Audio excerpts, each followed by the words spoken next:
Bonjour, on va traiter cet exercice aujourd'hui sur les nombres complexes, mais avant de répondre aux questions, je vous résume un petit peu la situation. Donc, vous voyez en rouge la forme algébrique d'un nombre complexe, ça s'écrit A plus IB, avec A et B sont des nombres réels.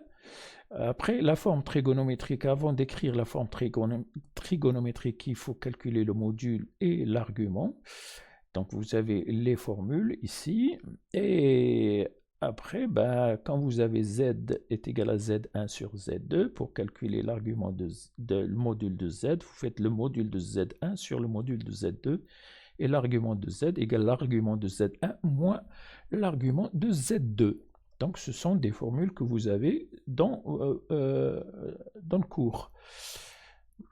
Alors, premièrement, on va répondre à la première question.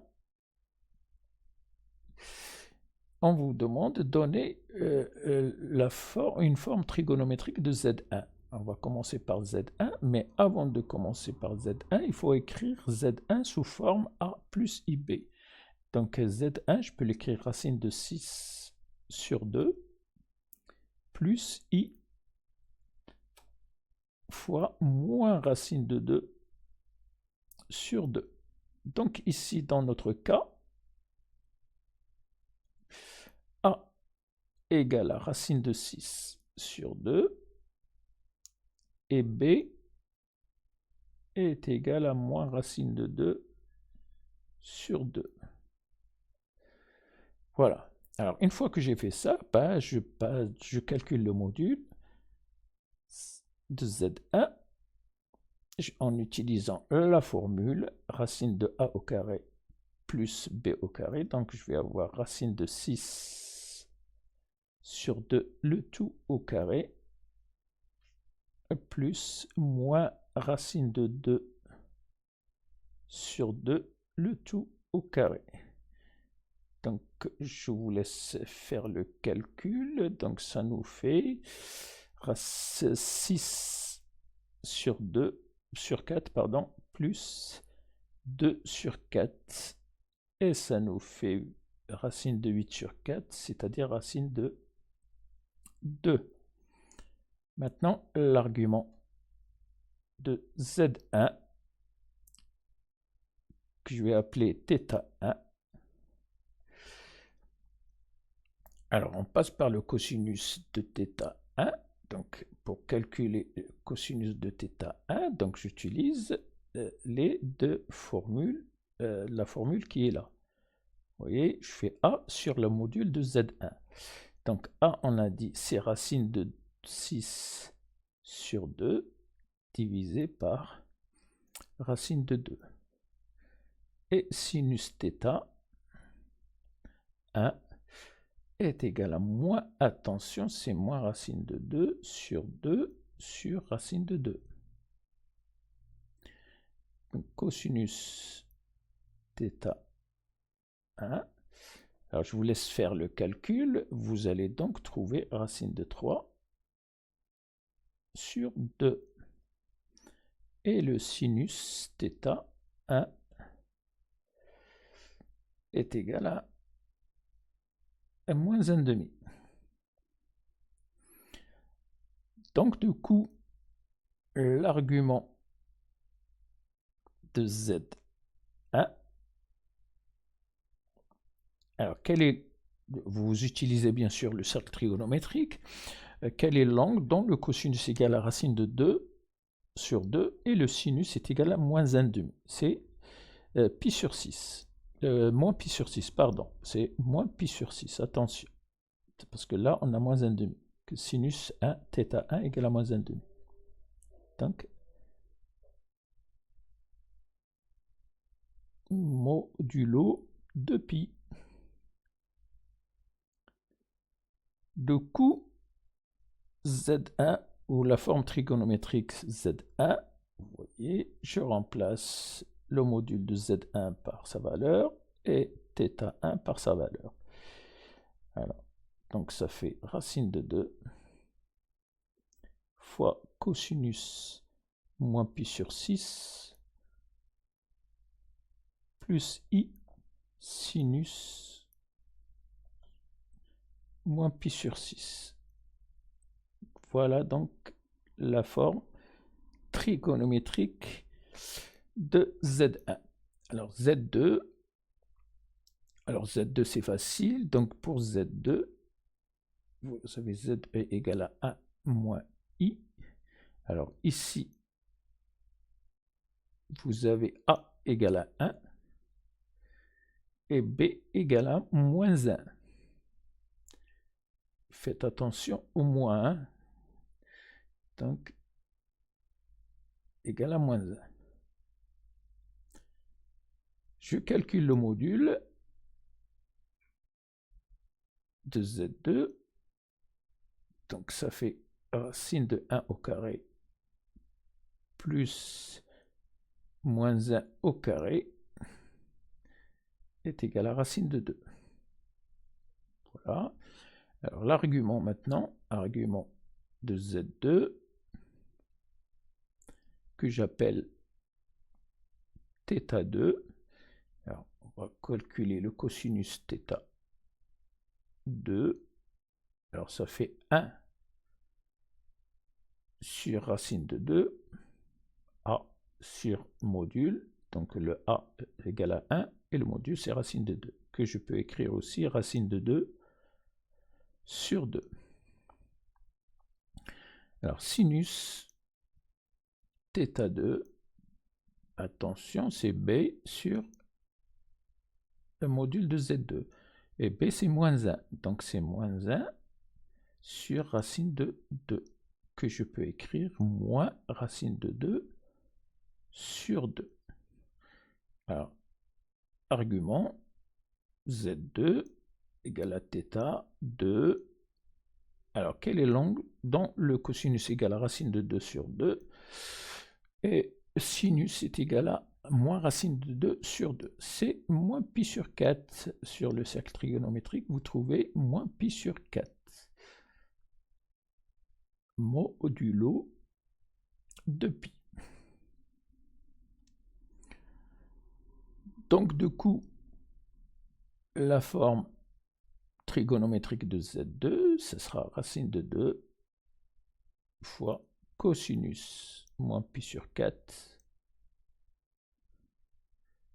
plus I sinus moins pi sur 4.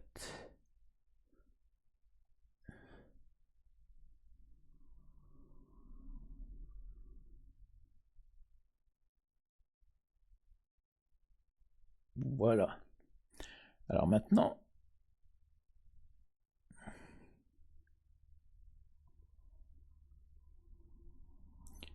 Z1 sur Z2.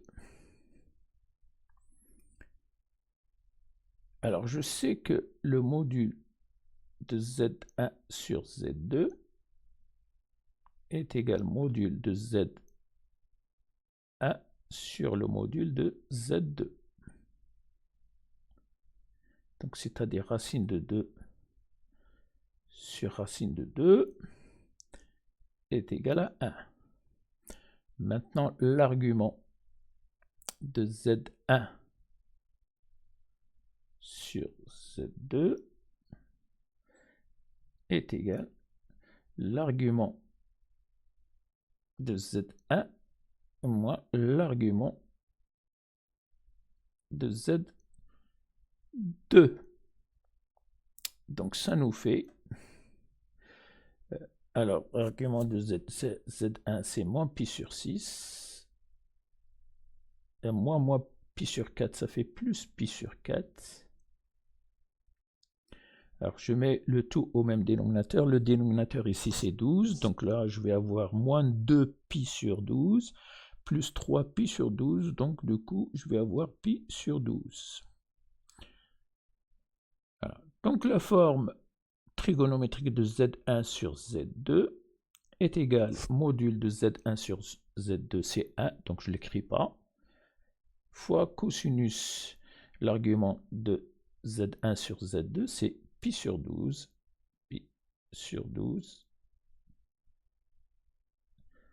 plus I sinus pi sur 12.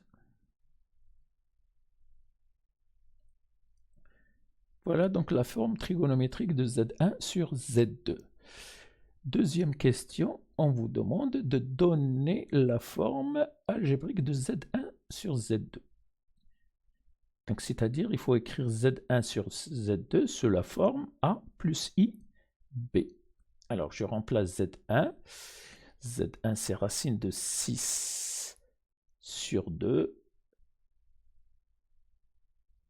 Ou je l'écris comme il est. Racine de 6 moins I, racine de 2, le tout sur 2, sur Z1, sur Z2, pardon, c'est 1 moins I. 1 moins I, que je peux écrire aussi racine de 6, 1 moins I, racine de 2, sur 2 facteur de 1 moins I. Alors, il faut enlever le I de dénominateur. Pour cela, il faut multiplier le dénominateur et le numérateur par le nombre conjugué de 1 moins I, ou la quantité conjuguée de 1 moins I. Donc, ça nous fait, alors, racine de 6, j'écris égal, racine de 6, 1 moins I fois racine de 2 sur 2 fois 1 moins I. Donc je multiplie par le nombre conjugué de 1 moins I, c'est 1 plus I. Donc là aussi, je multiplie par 1 plus I. Voilà, donc je vais développer. Alors je vais avoir racine de 6 moins I racine de 2. Et racine de I fois racine de 6, ça fait 1 moins plus I racine de 6. Et moins I racine de 2 fois I, attention, I au carré c'est moins 1, avec le moins qui est là, ça fait 1 fois racine de 2. Sur 2. Alors, 1 moins I fois 1 plus I, ça fait 1 au carré moins I au carré. Sauf que I au carré, c'est plus...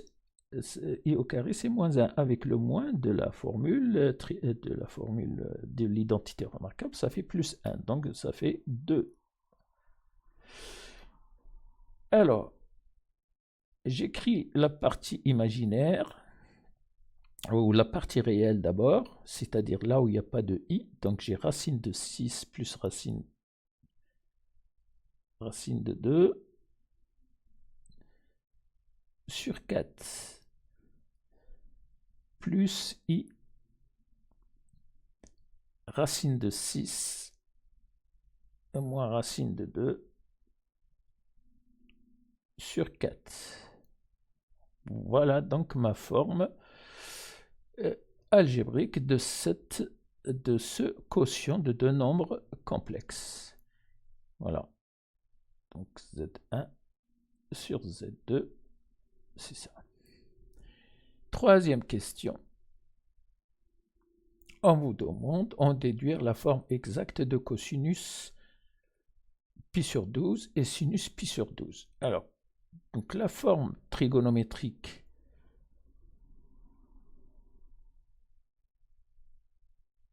de Z1 sur Z2, elle est là. Donc, et la partie réelle de cette écriture trigonométrique, c'est cosinus pi sur 12. Donc, je l'écris, cosinus pi sur 12. Ça, c'est la partie réelle de Z1 sur Z2. Et quelle est la partie réelle de Z1 sur Z2 si j'utilise la forme algébrique, ben, elle est là. C'est racine de 6 plus racine de 2 sur 4. Donc racine de 6 plus racine de 2 sur 4. Voilà. Maintenant, je passe à la partie imaginaire. Alors la partie imaginaire ici, de Z1 sur Z2, si je prends la forme trigonométrique, c'est sinus pi sur 12. Donc sinus pi sur 12. Et quelle est la partie imaginaire? Si je prends l'écriture algébrique, c'est racine de 6 moins racine de 2 sur 4. C'est racine de 6 moins racine de 2 sur 4. Voilà, donc